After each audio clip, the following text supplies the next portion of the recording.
આજે અમદાવાદના ઇતિહાસનો એવો દિવસ છે જેને યાદ કરતા હજુ પણ અનેક પરિવારોની આંખો ભીની થઈ જાય છે। 12 જૂન 2025ના રોજ બપોરે થયેલા AI-171 પ્લેન ક્રેશમાં 260થી વધુ લોકોના સપના, સંબંધો અને જિંદગીઓ પડવારમાં ખાખ થઈ ગઈ। 1 વર્ષ વીતી ગયું, પરંતુ આ ઘા હજુ તાજા છે। આજે પ્લેન ક્રેશ સાઇટ પર પહોંચેલા પરિવારજનો પોતાના સ્વજનોને યાદ કરીને ભાવુક બન્યા।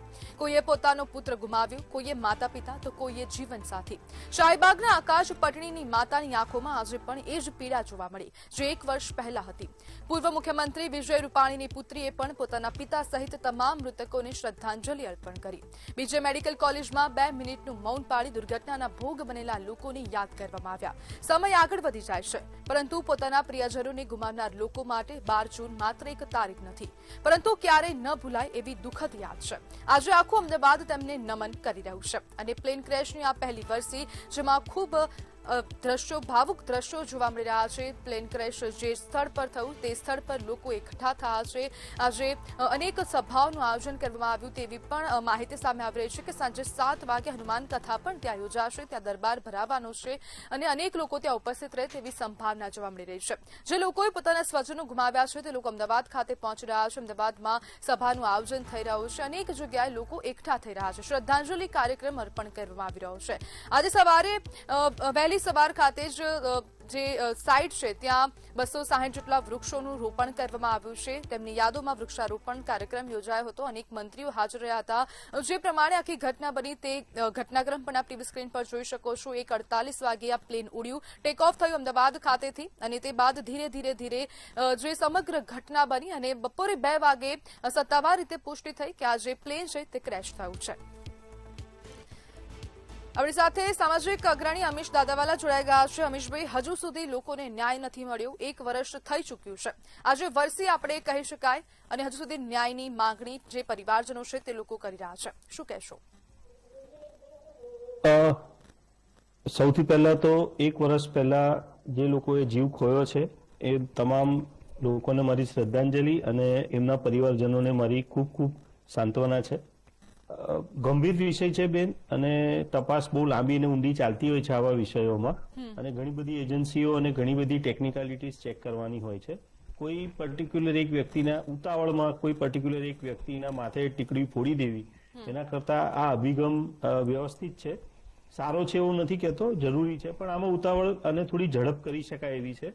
આપણી પાસે જે એજન્સીઓ છે અને આવા પ્લેન ક્રેશ અનુભવના બહોળા અનુભવ છે ઇન્વેસ્ટિગેશનના, તેમ છતાં કેમ ડિલે થઈ રહ્યું છે એની કોઈ માહિતી કોઈ જગ્યાએ મળી નથી।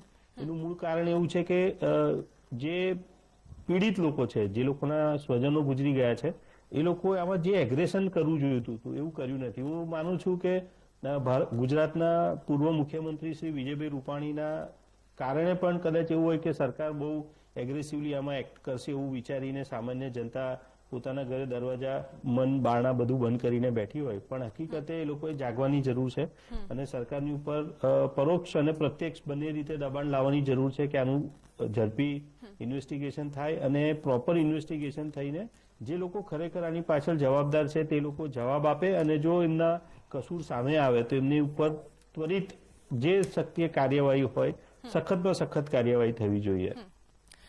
અમીશભાઈ, જ્યારે હવે મૃતકોના પરિવારજન તેવા પણ આક્ષેપ કરે છે કે તે લોકોને જે સહાયની જાહેરાત કરાઈ હતી તે સહાય પણ મળી નથી હજુ સુધી, ખાસ કરીને મોટાભાગના પરિવારજનો સાથે આવું થયું છે।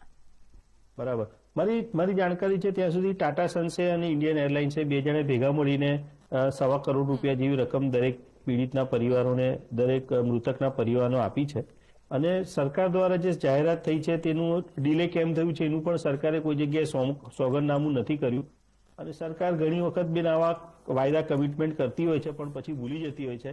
એટલે જ મેં આગળ આપને કીધું કે જે મૃતકો છે એમના પરિવારજનોએ, જે પીડિતો છે તે લોકોએ ખરેખર આમાં એક આંદોલન કરવાની જરૂર છે અને જરૂરી સરકારી અધિકારીઓની સામે ધરણે બેસવાની જરૂર છે। ખૂબ એગ્રેશનની જરૂર પડશે આમાં।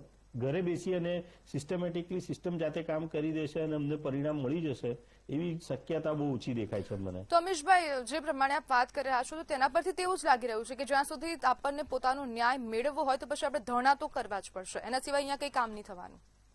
બેન, આપણે વર્ષોથી જોઈ રહ્યા છે, સદીઓથી જોઈ રહ્યા છે, આપણા દેશની અંદર કોઈ પણ પરિવર્તન માટે, કોઈ પણ કામ કરવા માટે ચાહે મુઘલો હોય, ચાહે બ્રિટિશર હોય, ચાહે ફ્રેન્ચ હોય, ચાહે ડચ હોય, આપણે લોકોએ સતત એમની સામે ધરણા ધરવા પડ્યા છે, હિંસા અહિંસા કરવી પડી છે અને ચળવળો ચલાવવી પડી છે. ત્યારે જ સરકારોના કાનની અંદર જે એક પેલી કહેવત છે ને કે કાનની અંદર કીડો બી નથી ડેંગતો, એ તો જ એ શક્ય બને છે. કેમ કે પૈસા આપવાના, વળતર આપવાનું, જેમાં ફક્ત અને ફક્ત પૈસા જ જવાના છે, બીજું કશું સામે મળવાનું નથી, ભલે એક વોટ પણ હોય.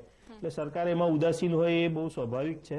અને આવા ઘણા કિસ્સા છે બેન આપણી આજુબાજુ આજની તારીખમાં, જ્યાં સરકાર પ્રત્યક્ષ કે પરોક્ષ રીતે જવાબદાર છે. હોનારત ઘટના માટે ઘણા લોકોએ જીવ ગુમાવ્યા છે, નાના બાળકો, વડીલોએ. પણ સરકાર તરફથી કોઈક ને કોઈક કારણોસર ઉદાસીનતા રાખવામાં આવી છે અને પીડિતોને કોઈ પ્રકારની સહાય થઈ નથી. અમેશભાઈ, આપને શું લાગે છે કે આવનારા સમયમાં જે ચોક્કસ કારણો છે આ જે પ્લેન ક્રેશ થયું તેના, તે ખરેખરમાં બહાર આવશે કે કેમ? બહુ અઘરું છે બેન. બહુ ટીવી પર આવું બોલ્ડ સ્ટેટમેન્ટ આપતા પહેલા બે વખત વિચારવું જોઈએ, પણ હું નથી વિચારતો. અબજો કરોડો રૂપિયાની ઇકોનોમી છે, અબજો કરોડો રૂપિયાની એરલાઇન કંપનીઓનો બિઝનેસ છે, અને કોઈને એવી રીતે દંડી દેવાથી 260 લોકોના જે જીવ ગયા એમને શ્રદ્ધાંજલિ અપાશે, પણ સરકારોના અને કંપનીઓના અભિગમ એવા હોય કે ઘણી બધી પરિવારો જેની સાથે સંકળાયેલા છે એ લોકોનું શું? એટલે મલ્ટી ડાયમેન્શનલ વસ્તુઓ હોય છે બેન. એની અંદર ત્વરિત નિર્ણયો કદાચ એટલે જ નથી લેવાતા હોતા કે સ્ટેક પર ઘણું બધું લાગ્યું હોય છે. આવા સંજોગોની અંદર ઉતાવળો નિર્ણય સારો નહીં, પણ મોડો નિર્ણય પણ સારો નહીં. આવો અભિગમ જો સરકાર રાખે તો કદાચ વ્યવસ્થિત ન્યાય થાય. સોરી બેન, એક વસ્તુ રહી ગઈ. સુપ્રીમ કોર્ટ જેવી હાઈએસ્ટ ઓથોરિટી જે છે દેશની અંદર, એ જ્યાં સુધી આવા કેસોમાં, વિષયોમાં ઇન્ટરવ્યુ નથી કરતી, ત્યાં સુધી જે આપણે લોકો વિચારીએ છીએ, જનમાનસ જે વિચારે છે ને, એવા પરિણામો બેન નથી આવતા. જી બિલકુલ અમીશભાઈ, જોડાવા બદલ આપનો આભાર.